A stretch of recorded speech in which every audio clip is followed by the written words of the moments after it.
California and places we've lived too. So, and Yeah, surprisingly, even Oregon, one of the things that I didn't expect to see and very vigorous and healthy abundance is rosemary, because we had that growing on the Oregon coast, very very lush and prolific and but it does real well here too. What a versatile plant that is, huh?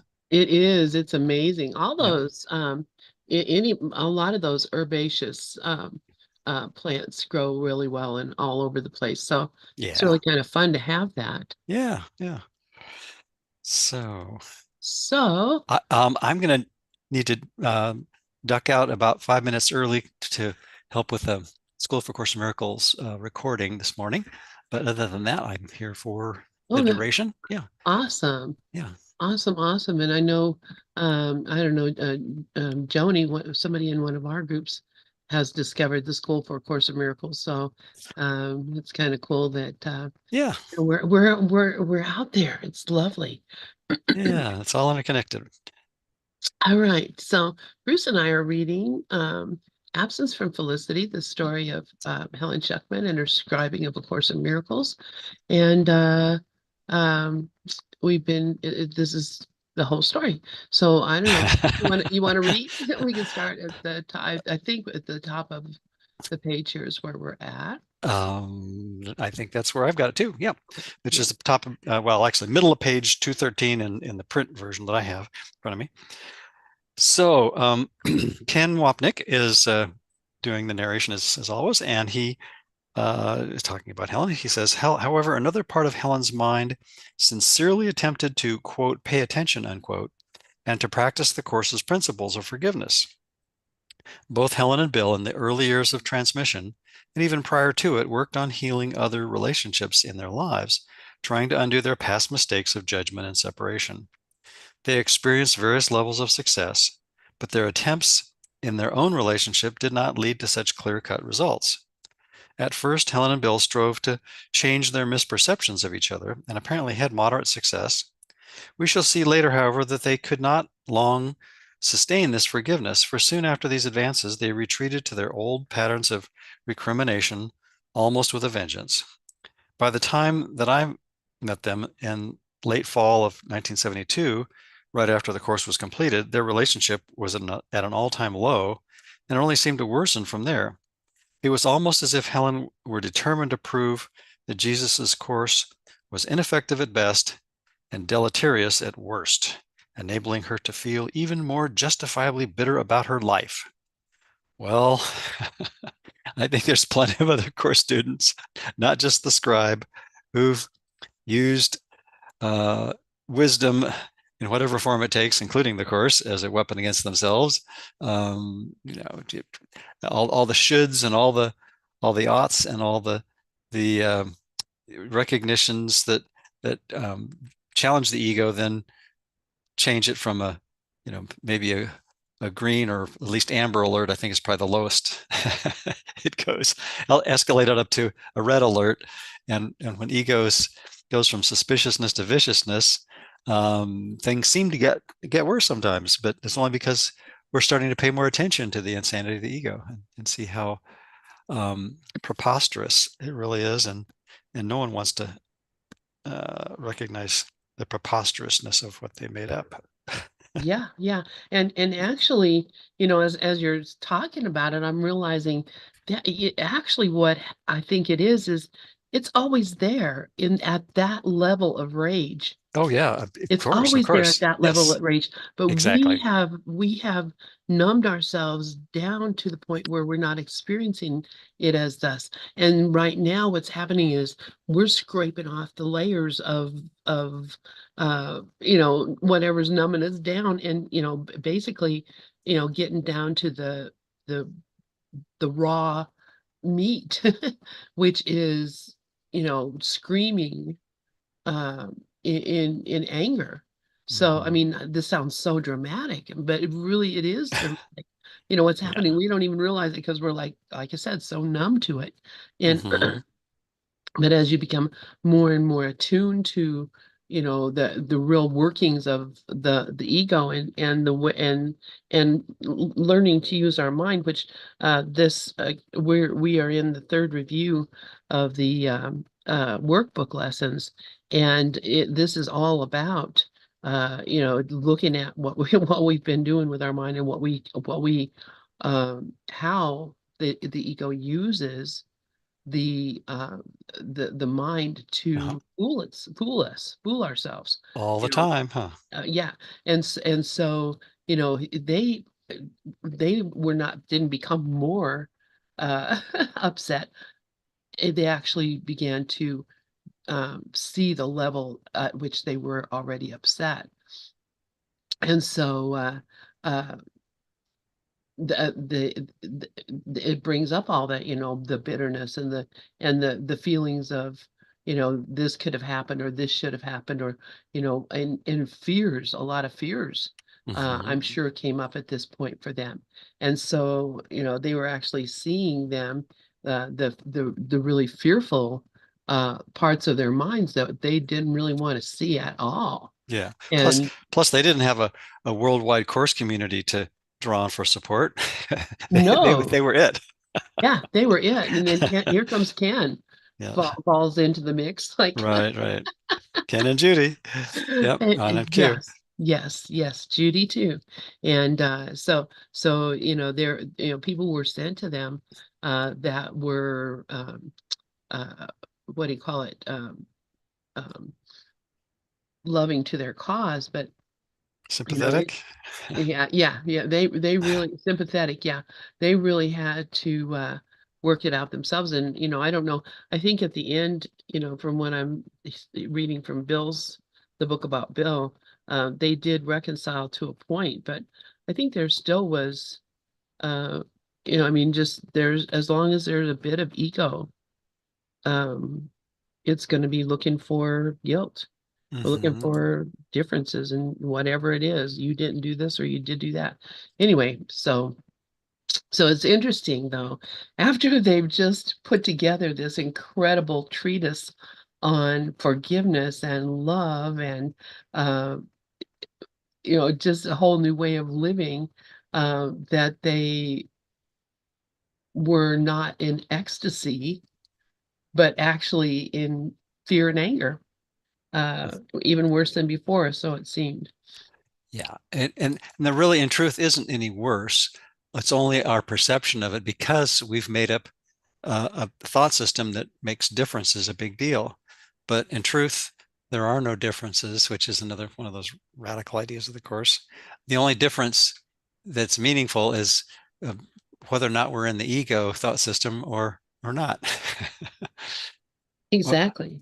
Yeah. or kind of like one of my favorite sub laws of Murphy's law, which circulated around the office I worked in before the internet, on Xerox uh, photocopies of all these sub laws of Murphy's laws, which of course the first one is if anything can go wrong it will. Well, that's ego's maxim to a T. But there are all these sub laws, and one I thought was um, almost a remedy, a very Zen koan like sub law, and it was Garth's distinction, which is there are two types of people in the world: those who divide people into two types and those who don't.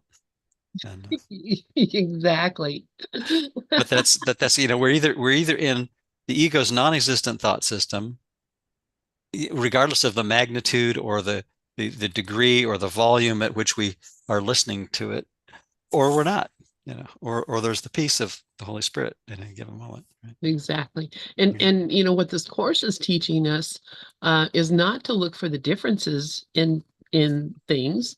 The course is teaching us to look for the sameness in things. Mm-hmm. So, that and that's of course a complete opposite of the ego. Differences mean, I'm going to be attacked.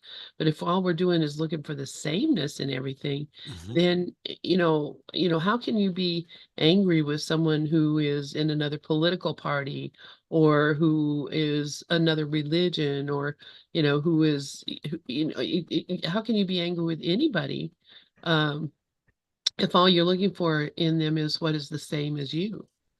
if if you're looking for the differences, you got plenty of reasons to be upset because Mhm. that's the foundation of the ego world.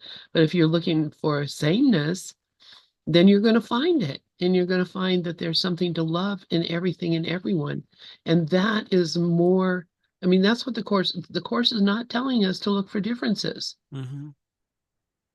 I mean, but Well, the only difference again being how do I feel, and if I'm not at peace, the amount of not at peace isn't important. It's the fact that I've chosen the wrong teacher that I need to yeah, consider, yeah, is the cause of the not being out at peace. yeah, Yeah. exactly. Um, so it's what I have here are these footnotes at the Um, end of the paragraph you just read there. Look on the screen and oh, you know what I have actually is a whole bunch of photographs. After the first few oh, lines of the next paragraph. So there's a whole bunch of okay, so I could they're just I not could in just the ebook. So no, I could describe the photographs if sure. yeah.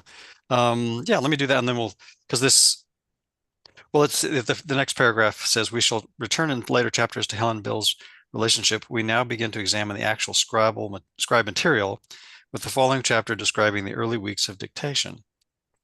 And that's so that's the end of chapter 7. Okay. So this little insert with some glossy photos. It's I'll just describe what's on the first page. P1, photo 1, I guess. Entrance to Presbyterian Hospital, which is the building where Helen and Bill worked. And then there's a close-up of the caption says stone sign on the black building, site of Helen and Bill's private offices. And the engraved on the wall says William Black Medical Research Building, College of Physicians and Surgeons, Columbia University, 1965. So that was again, yeah, it was a pretty new building that they were in as the narration Well, yeah, described, isn't huh? that the building that they built that he became the Right, right. it was they built it as they were moving into it. Yeah, so he got to kind of orchestrate the layout of the their offices so that they had a very private space to do that dictation. Yeah. Very cool. Yeah. Okay. And there's, let's see, there's 16 pages, but I can go through them pretty quickly. I'll just read the caption and then describe what I'm I gonna see. I'm gonna go through the book here and see if they might be at the end or something. Oh, maybe. Yeah, maybe. Let's Anyway, see. so the next one, the second page, P2, is cover of Helen's first notebook, which contains the beginning scribings of A Course in Miracles. The writing on the cover is mine. So Ken wrote 1 through 12, October 65. Corporation Stenographic Notebook, number 1626, Greg Gould, name from to rubber edges. Probably way more detail than you need to know. And third page is the page on which Helen's scribing of the course began. And it's kind of hard to read because it's very faint, but you can see it's just some handwritten notes. This apparently was not in her shorthand, but just handwritten. It says 10/21/65, and then it's faint enough that I won't bother trying to make it out, but I can read the date. So October 21st is of 1965 is when she first started taking on the course, which I think is documented elsewhere. And then there's a nice photo of William Thetford on page 4. A very nice photo of Helen Schuckman wearing a little tiara with gemstones in it. Helen Schuckman at a New Year's Eve party and wearing a couple of necklaces. And page 6 is the picture from Bill's guidebook with quote Helen's Church unquote, the present site of the Mayo Clinic in the lower right corner.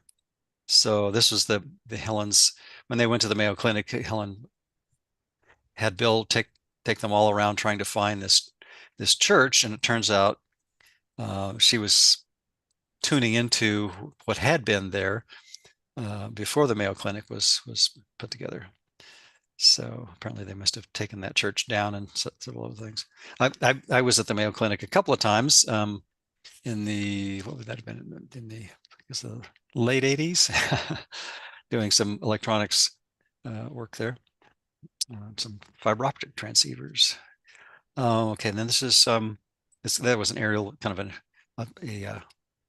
or maybe a tower or low-flying aircraft view of where what's now the Mayo Clinic, but now this shows the previous terrain of Rochester. Okay, and then page 7 has 2 photos. The first one is Helen, Bill, and I in the cave at Lavra Netofa, Israel, 1973. I guess these are the Dead Sea Scrolls. And then another photo shows Helen, Bill, and I on the Mount of Olives, Israel, 1973. So that's when they were there. And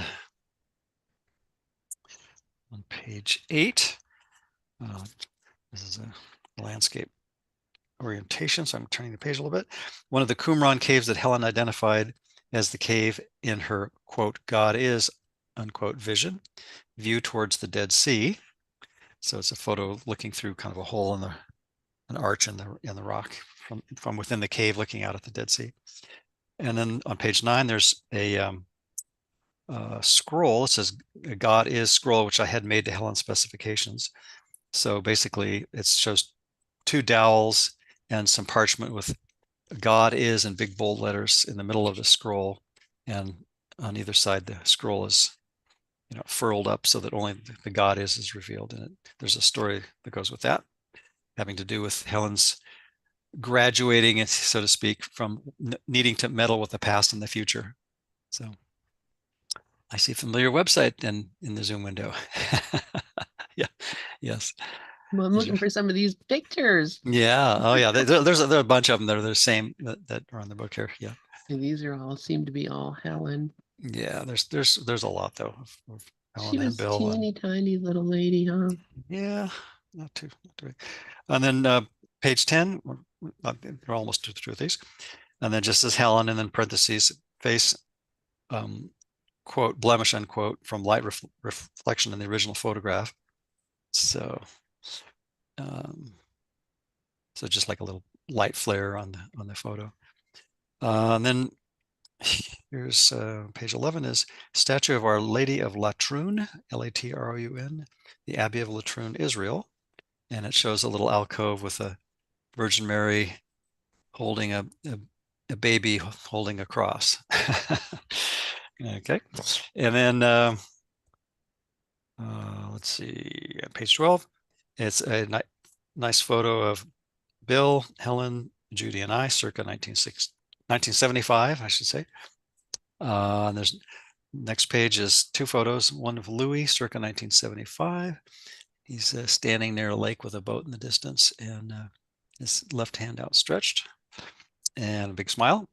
And then here's a photo underneath, might be the same body of water, not sure. Helen, Bill, and I, circa 1975. It looks like they were just getting into or out of a boat. And I think this is, Ken's apartment. It says on page 14, it says Elohim altar in my apartment, 1976. And it shows a table with some candlesticks and the word Elohim and a star and a curtain above it, and some books on the table, and other things I can't quite identify. Anyway, page 15, there's 2 photos, both of Helen and Bill, circa 1975, both seated on couches. And the last but not least, page 16 is the original 3 volumes of the text workbook for students and the manual for teachers, and the hardbound volumes in the first edition. So that's it. That's what's between chapter 7 and 8. And the bunch of photos. I was hoping to catch them when I went, maybe look and see if they had them on the foundations. They probably have some of them. I remember seeing some of them when I was building that site. So I think there's a number of them that are there. Maybe in different in articles. different places. Yeah, Yeah, because in yeah, that particular photos, and yeah, I didn't see any of them, but I know those photos because I've seen yep, them a million yeah, times on different yeah, things. So yeah. so interesting. So Do you want to start in chapter 8? sure. Okay. All right. You want me to read? Sure. Now we're at that pivotal point where the scribing part. Pivotal. All right. And About halfway through the book almost. yeah.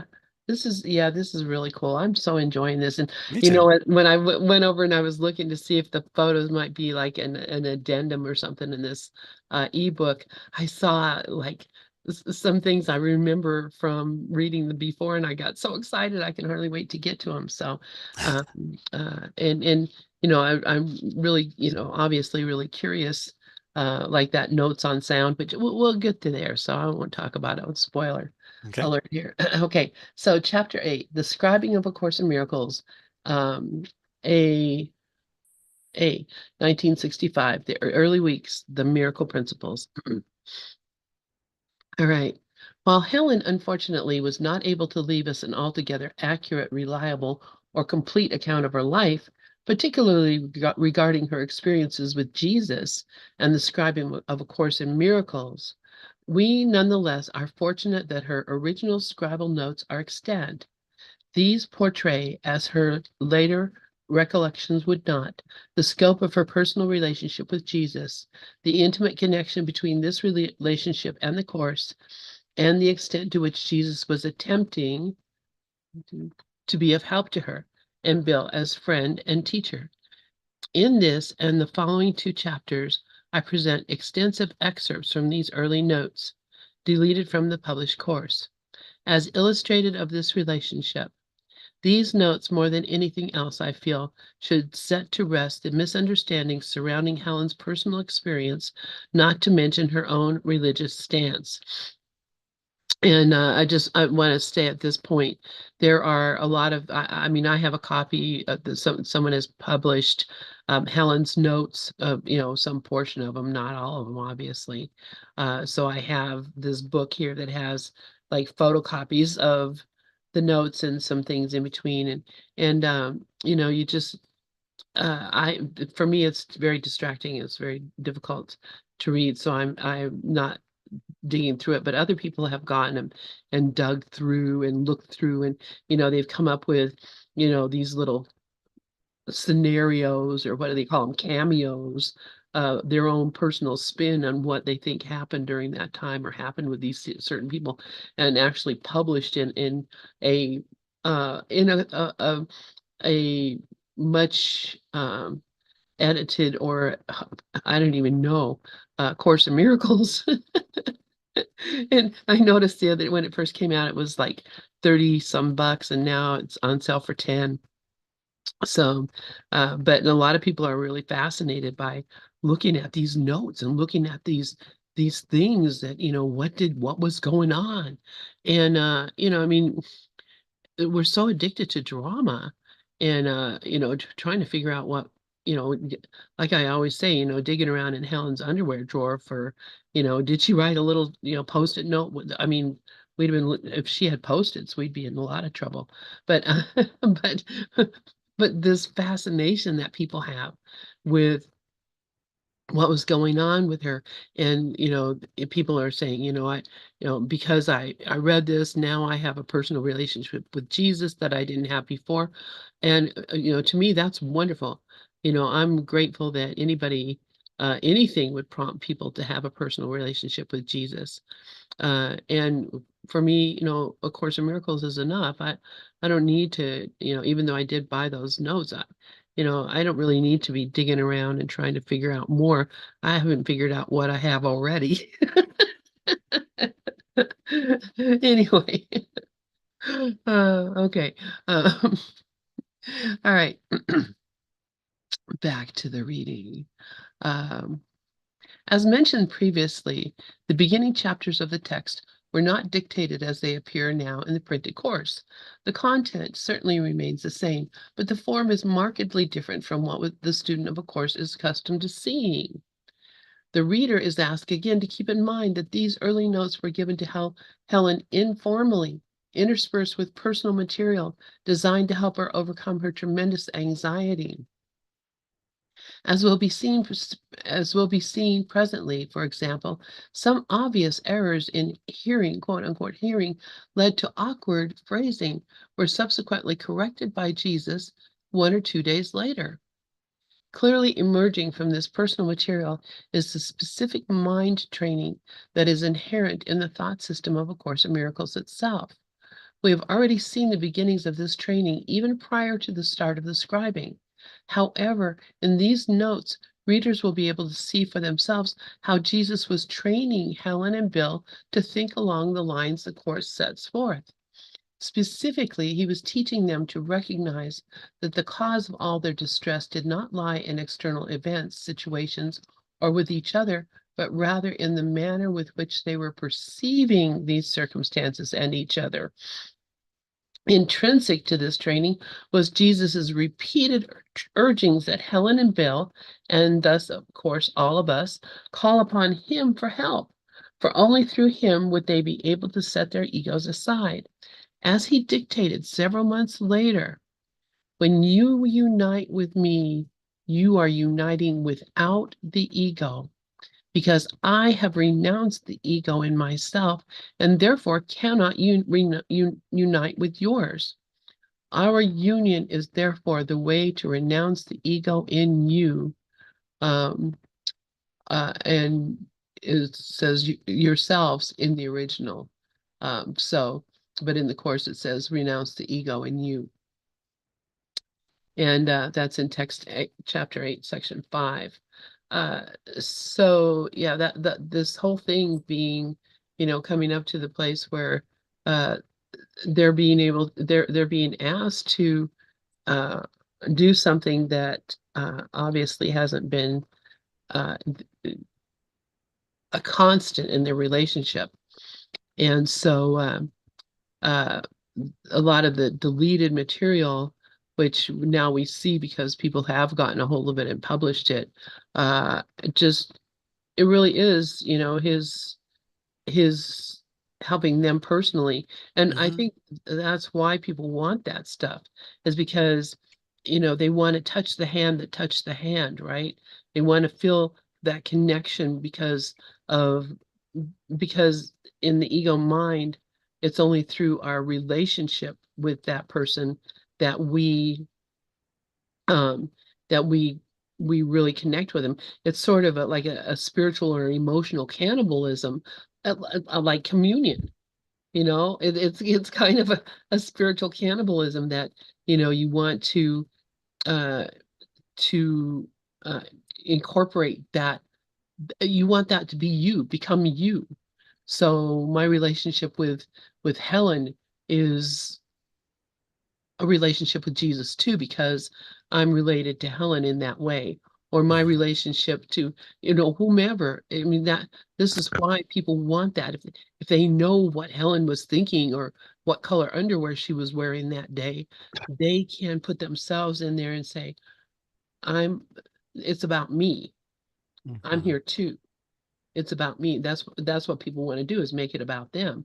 And of course, that's the ego that wants to make it about itself. Is not the Holy Spirit is already here. So uh so this is really interesting uh in the beginning. So while these crucial themes are found in the course itself, the deleted dictated material illustrates just how personal this instruction originally was. I shall present several examples of this instruction as the teaching proceeded over the first few months. The actual dictation then began with the words, "This is a course in miracles. Please take notes." It went on with the first of the miracle principles. Now, that's a thing that people will dispute with you, because in the notes it says something else. It doesn't say this is a course in miracles. Please take notes.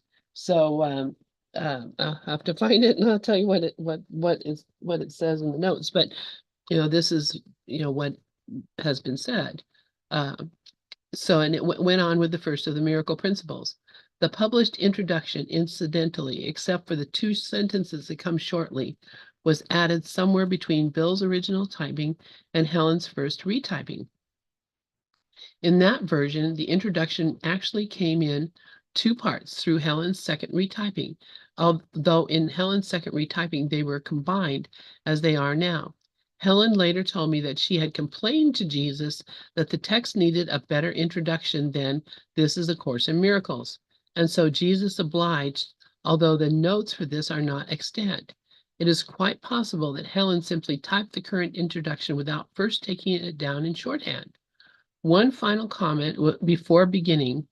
Whenever Helen felt that a word or phrase was emphasized in her mind, she underlined it. Not all of these words were kept, however, those were kept. However, those that were, of course, appear in italics. Here then is the first principle of miracles. And this is it. The first thing to remember about miracles is that there is no order of difficulty among them. One is not harder or bigger than another. They are all the same. And this is different than the first principle of miracles, and he'll explain exactly why that is as we go along. Is mainly because Bill wanted there to be only 50, and there were 53 or something. So they put some of them together into one principle. I don't know. What do you know about that, Bruce? Yeah, I've heard that too. To me, it's like of such minor academic interest that I don't spend any time with that kind of stuff. I just figure if I don't have enough to keep me busy with practicing what the meaning of the course is, I'm either getting distracted by trivialities or just having and or resistant to what the course is actually saying. So I just figure I've got plenty to work with, and I could pick up any version of the course, although I prefer the FIP version because I figure that's the one that they wanted out there. In the same way that I have, I think I finally threw away the first drafts of the two books I've written before I moved this last time. I just put them in the recycle bin because you're just like, well, you've got all the corrections and the little errata markings and all that kind of stuff. Yeah, I don't really need that published, but if Proof that in you did it. So that well, well, the yeah, there's ego that, I wants to suppose. the ego wants to hold on to things Right, that right. affirm its Yeah. identity. Yeah. Therefore, And having said that, I also want to acknowledge what you were sharing earlier is that, if it helps people to have a personal relationship with the author of the course, that's encouraged because that's kind of like a training wheel easing the transition for us to at the top of the ladder of prayer, as the course puts it. We let go of the need to have a separate self altogether, let alone have a teacher that's apart from our mind, and recognize in recognition that ultimately the teacher is us, and we've never left it. And what we unlearned was never us. The ego is what we taught ourselves, but our inner kindness teacher, aka Holy Spirit, has been with us all along, helping us to ease through the transition of letting go of this very terrifying to the ego idea of um, being innocent. And you know, elsewhere it says, to the ego, the innocent are guilty. So well, that's because the ego doesn't understand innocence, and it's made from an idea that separation is possible, and the idea that um, we blew up or fragmented perfect oneness and rendering it meaningless, and therefore our own existence meaningless. That's a horrific thought, and that's why we made it projection and then a world to project onto. So, yeah, exactly. So yeah, it's not. I mean, it's easy to understand. Uh, if you look at the how we aren't we don't even want to look at our own thoughts, our own uh, mhm. reasons why we're here, why we think we're Oh here. yeah, yeah. Yeah, but I mean, there's nothing wrong, whether it's an academic interest or otherwise, to be curious about what Helen's messages were that were personal to her, and or, well, Jesus' message to Helen and Bill that were personal in nature. Because there's probably things to be gleaned from that if we generalize it and apply it to ourselves. Um, but I think there's it's not like there's a lack of material in the course if one is looking for it. I Yeah, know. yeah. So I mean, it's covered in so many different ways, and then if you add Ken's wonderful commentaries on things, yeah, I'm still going through all the things that Ken produced, and um, maybe not even halfway through that after a decade since his passing, and spending a lot of time with it on a a daily basis, but but why not use whatever works, and not be concerned about if someone else's path is, you know, dabbling with all the different texts and the different versions and whatnot. It's like whatever works. We're all going to end up in the same place. So why, you know, and one of the admonitions that I think is in what we're reading of absence felicity is never take another's path as your own, but neither should you judge it, or something like that, something pretty close to that. Yeah, and Yeah. that's exactly, you're exactly right there. You know what, and that's why, again, when I'm looking at, I mentioned, the idea of just looking at only the sameness, and of course, I'm curious just like everyone else is, and I want to know the truth just like everyone else does. I personally do not doubt in any way at all that what Helen and Ken and Bill did was from their point of view the absolute right way and the truth about how how the book should be. So and I don't question that. I'm just like, yep, they're the source. I mean, that's where it came from. So Mhm. I would not like it if I wrote a book and then someone came along and got my old notes and rewrote it saying, she really meant to say this. Yeah. No, I Well, even if didn't. even if that wasn't implied, it's just like, well, you don't want that to represent, your best work sometimes, it's like, Exactly, exactly, yeah, absolutely. just as Uh, long as that caveat's firmly established there, like this is a rough draft and should be seen as such, right? exactly. Yeah, yeah, And so yeah, and I know that, Helen would have not been happy at all with, some of the things that have happened. If she were in the same state of mind she appeared to be during right. this and throughout her life in the world. Yeah. Now, on the other hand, I can just absolutely see Jesus just saying, hey, whatever it is, whatever brings you to me, go for it. If whatever it is, if it leads to remembering the truth about yourself, then go for it. If obviously you're using it as a weapon, or you're using it as an argument, or you're using it for whatever reason, you're not going to be having a happy result from it. But I can't look at you and say, oh, you're evil for doing this. All I can do, look at you and say is, you're as hopeful as I am that you're going to find a truth here. Uh-huh. You want exactly what I do. There's no other reason that why would I argue with you who are so close to my heart? I mean, there's billions of people out there in the world that think completely the opposite and would have nothing to do with this. And yet here I am arguing with other people who love the same course that I love.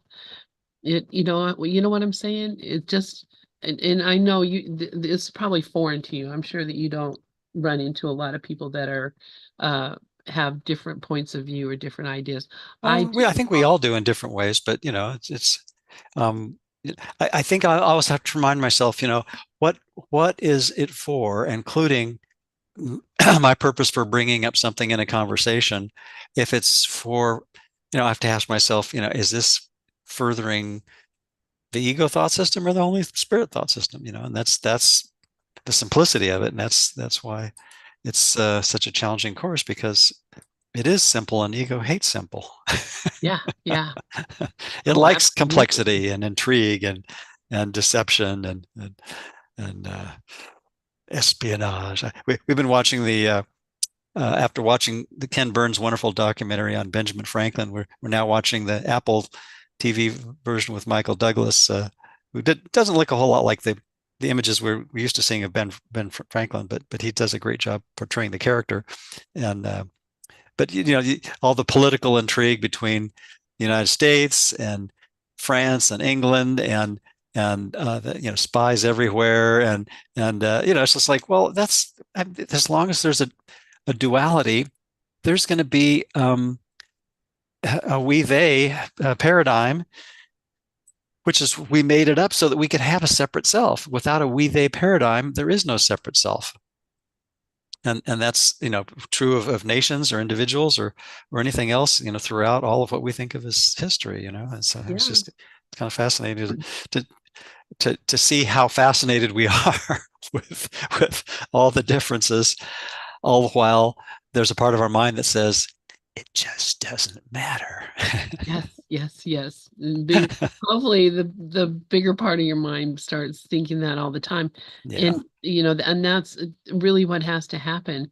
I think because the only thing that's true or real about it is the love that is inherent in it. So, yes, we may all have a different point of view of George Washington than what Michael Douglas is portraying, or we may because there are a lot of people who think that he was a real jerk and owned slaves and I mean stuff. You can hold something against him, and uh the whole idea being, let's look at how many differences we can find, because Yeah. if you're looking for them, you're going to find them, and if you depend on them to inform you about how to act and react, then you are always going to be at war. Hmm. That's the only thing that's going to happen. We're always going to be at war.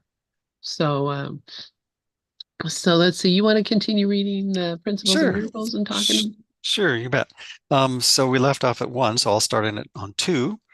Um, Miracles do not matter. They are quite unimportant. And readers familiar with the course will realize that the wording obviously has been adjusted, and I know that there's plenty of controversy over the editing, but again, I would just say, you know, it's sort of like the People's Front of Judea versus Judea and People's Front. If you've ever seen that wonderful skit in Monty Python's Life of Brian movie, um, Absolutely. it's splitting Nat's eyebrows over. I mean, as long as the meaning of what's behind the words comes through, who cares how it's written? But I'm sure there's certainly an argument for well, let's make the wording as clear as possible, so that and I think it does a remarkably good job. And I think the version that FIP publishes is, with incredibly few exceptions, very clear. I mean, I think most of what's left is just the fact that Helen loves Shakespearean blank verse, and so some of the wording would be difficult, uh, given that.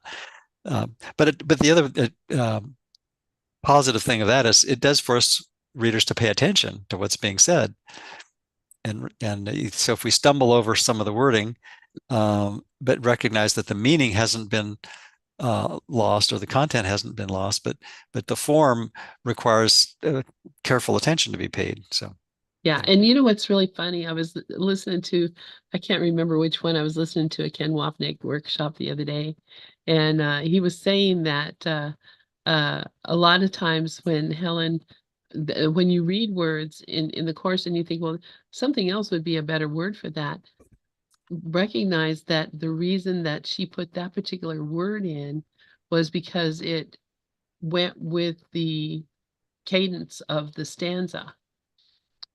That if Mm-hmm, he put mm-hmm. a more explanatory word that had less syllables, or two words that had more syllables, or whatever, that it would break the cadence of the stanza. Right.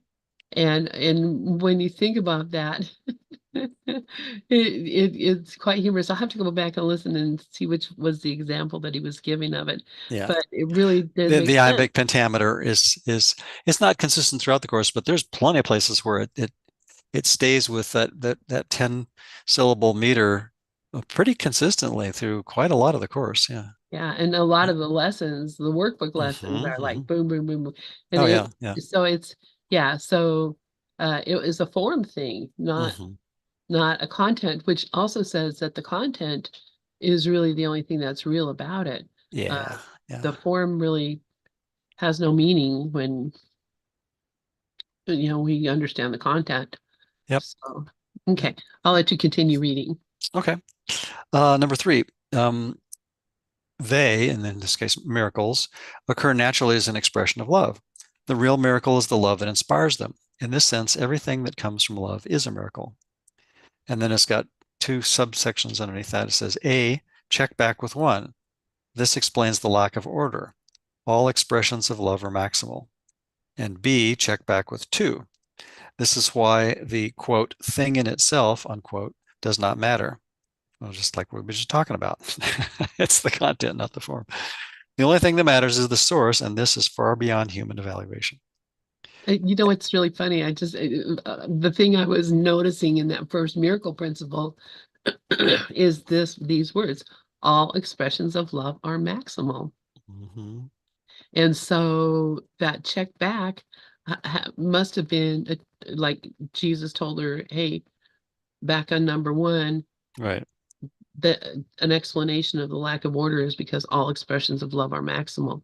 Yeah. Which, I mean, when you think about lack of order, you know, it seems like it's saying that uh, no matter what form they're in, it's not important.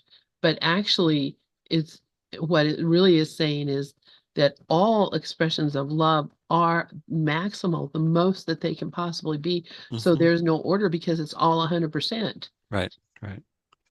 And we all get the whole pie, not just a slice. Yum, I In want some truth, pie. or pizza, or whatever. Ah, pizza pie. Yeah. All right. Okay, I'll let you keep Let's reading. see. So, in obvious response to Helen's attempt to minimize what she was experiencing, Jesus then said to her as an aside, "You are breaking," and then spelled BRAKING, not with no E, and then brackets sick, communication by thinking it's cute. You are not wrong, but it diverts your attention. Helen, that's true. Jesus, of course it's true, and I'm really glad you got the idea. I'm not angry when this kind of thing happens, but the lesson deteriorates under lack of focus. Please read these 3 points with corollaries as often as you can today because there may be a quiz this evening. This is merely to introduce structure if it is needed. It is not to frighten you. So there you can see his sense of humor. There may be a quiz this evening. I'd forgotten about that, which is kind of like indicative of what was to come with Ken's sense of humor that evolved over the years too. That was so delightful. Do you want to read on from there? Sure. And then I'll need to leave in Okay. about 10 minutes. Yeah, Okay. a little before that actually. All right. Yeah.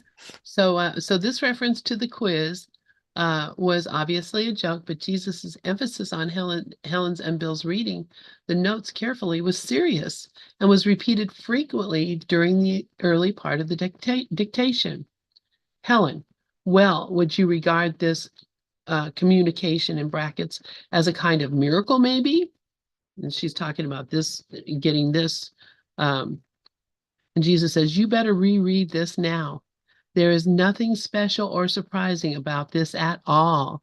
The one thing that happened was the universal miracle, which was the experience of intense love you have felt. And in parentheses, don't get embarrassed. Things that are true are not embarrassing. Embarrassment is only a form of fear, and actually a particularly dangerous form because it reflects egocentricity. Wow, that's really right up there. Because of course, embarrassment is something that I think we all feel at some level on some occasions. So um, the things that are true are not embarrassing, and embarrassment is only a form of fear because and dangerous because it reflects egocentricity. And then in Prince also, no, I don't think of how Bill will find this fascinating either. I told you to reread them, and you did not. I was just going to comment on the embarrassment. I was thinking Uh-huh.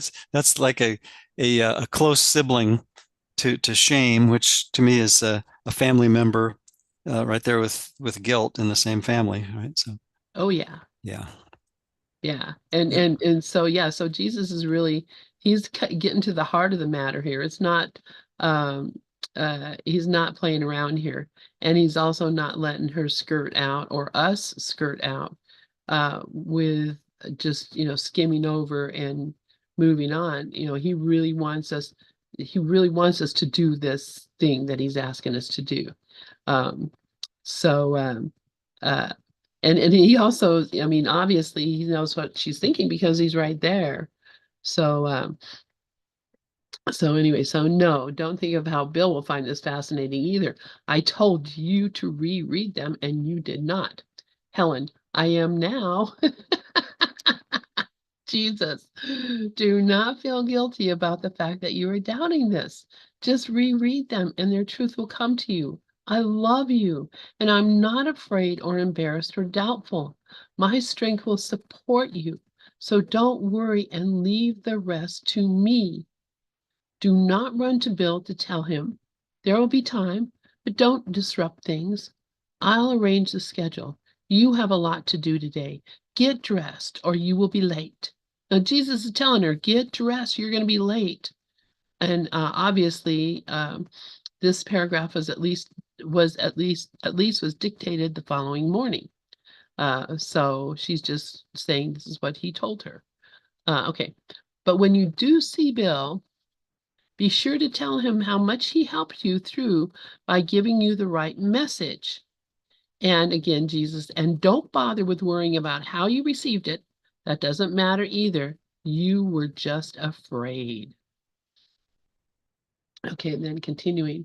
While riding in the taxi, taking her to the medical center, Helen was obviously fearful about a communication from Jesus that related to Dave Diamond's healing and Louis' hernia. Her fear reflected the one or the other principle under which she lived. Thus, if Dave lived, then Louis would have to die. But then Helen was able to correct this misthought and wrote it down. And here's Helen.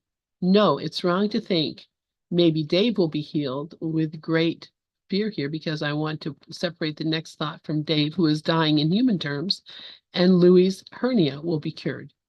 Jesus, remember point one and reread now. Helen also wrote down two other points during the first evening's dictation. You will see miracles through your hands through me. And help me, in brackets, Helen, perform whatever miracles you want of me today. And see, and that's what a lot of people contend that this was the first thing that was written was you will see miracles through your hands through me. But I'll have to look. I don't know. Because I'm believing what Ken had to say. He was there. Although Helen and Bill supplied the dates of each scribing activities, they did not begin this until slightly later in the process, and so we can only approximate the dates of these early notes. We continue with what later became the fourth miracle principle. Originally, the statement was outnumbered, or outnumbered, unnumbered. Oh, how funny. That's good. Hey, Lynn, I'm gonna sign off a few minutes early, so Okay, all I'm gonna righty. put a little line under where we You know just what? read I'm to. just going to go back and Okay. mark that too, and Okay. then, or I'll just mark it right here, Alrighty. and then we'll go back next week and remember that it's not outnumbered. All Sounds right. good. Thank you so much, Thank Bruce. you, Lynn. Always a joy to share the hour with you and look forward to the next one. All right. I'm grateful for you as well. I'm Alrighty. just going to put on a little bit of music. I'll go ahead.